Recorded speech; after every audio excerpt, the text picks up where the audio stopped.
Hello అండి, నమస్తే అందరికీ. అందరు ఎలా ఉన్నారు? బాగున్నారా? మేము కూడా చాలా చాలా బాగున్నామండి. మీరు కూడా బాగుండాలని మనస్ఫూర్తిగా అయితే కోరుకుంటున్నాను. Welcome back to our channel all in one Kommu Priya vlogs అండి. ఎవ్వరు లేవకముందు అయితే నేనైతే పిల్లలు ఉంటారు కాబట్టి 4 o'clockకే లేచైతే నేనైతే బట్టలు అయితే ఉతికేసుకుంటున్నాను.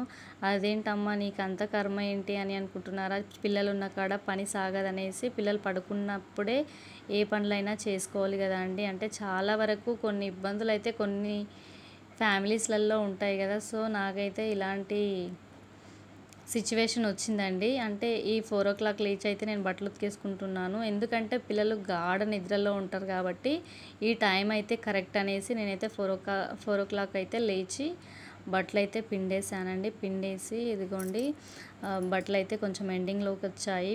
పిల్లలైతే మార్నింగ్ ఉతికేద్దామంటే ఎండ బాగా కొడుతుంది. పిల్లలైతే సతాయిస్తారు. పిల్లలు కూడా నాతో పాటు ఎండలోనే ఉంటారు.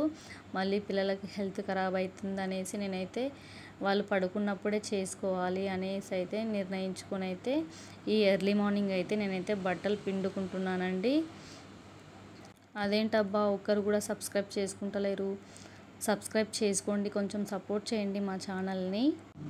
ఈజీగా అయితే త్వరగా అయితే బట్టలు అయితే పిండుకున్నాను. పిండిన తర్వాత అయితే పిల్లలైతే లేచేస్తారనేసి గిన్నెలు కూడా ఒకటేసారి అయితే తోమేసానండి. తోమేసి వాటిని కూడా పక్కన పెట్టేసాను.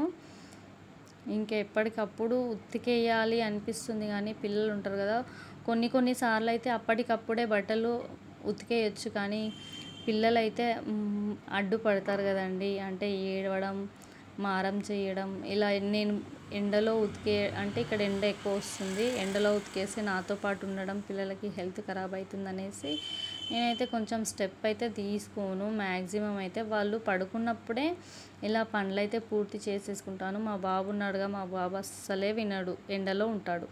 మా బాబు లేచాడంటే నాతో తిరుగుతూనే ఉంటాడు. అలా ఎందుకు అనేసి నేనైతే ఇద్దరు ఆడపిల్లలు పడుకున్నప్పుడు పనులు అయితే కంప్లీట్గా చేసేసుకుంటాను. ఇదైతే నైట్ అండి.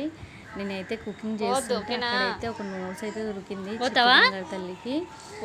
అయితే పిండి రుబ్బినట్టు దోశ పిండి మాదిరిగా పచ్చిగా చేసేసిందండి. తునకలు అయితే చేసేసింది చిట్టి తల్లి. అసలు వెళ్ళింది ఏం చేస్తుంది అనేసి ఆడుకుంటుంది అనేసి చూస్తే ఇదిగోండి చుట్టుముట్టు పేపర్సే చింపేసింది. అలా చేసిందండి.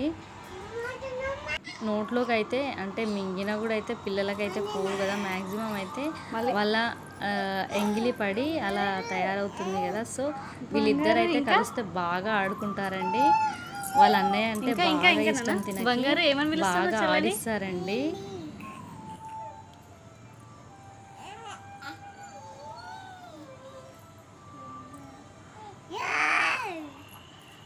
బెదిరియద్దు చెల్లని, బెదిరిస్తారా అట్లా?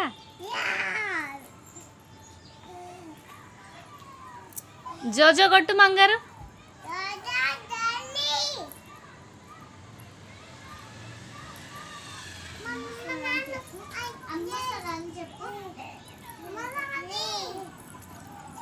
అమ్మొస్తుందా? ఏడుస్తుందా చిట్టి తల్లి?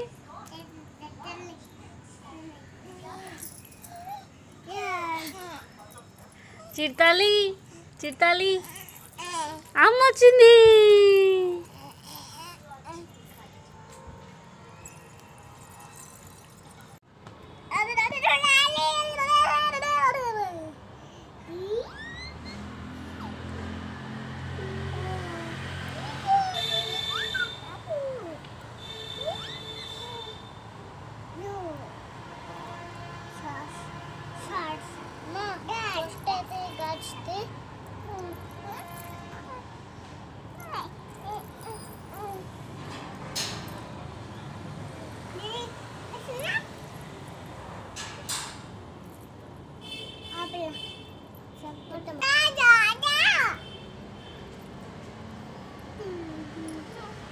మా హ్యాపీ అయితే రక్షాబంధన్ ఎప్పుడు వస్తుంది, రాఖీలు ఆర్డర్ వచ్చినప్పటి నుంచి ఇప్పటి వరకు అడుగుతుంది. ఫైనల్గా అయితే రాఖీ ఫెస్టివల్ అయితే వచ్చింది. ఇద్దరైతే మెహందీ అయితే పెట్టించుకున్నారు. ఏముందిలే వీడు కూడా వినట్లేదని సింపుల్గా అయితే పెట్టేశాను. ఇద్దరైతే మెహందీ పెట్టేసుకున్నారు. 1 డేనే ఉందమ్మా ఇంకా అని చాలా ఎంజాయ్ చేస్తుంది. రేపు మేకప్ అన్నీ నేను చాలా మంచిగా రెడీ అవుతానని పదే పదే నాకైతే చెప్తుంది. మా వ్లాగ్స్ కన్నా మీకు నచ్చినట్లయితే లైక్ చేసి సబ్స్క్రైబ్ చేసి ఫాలో చేసేయండి. మరొక వీడియోతో కలుద్దాం.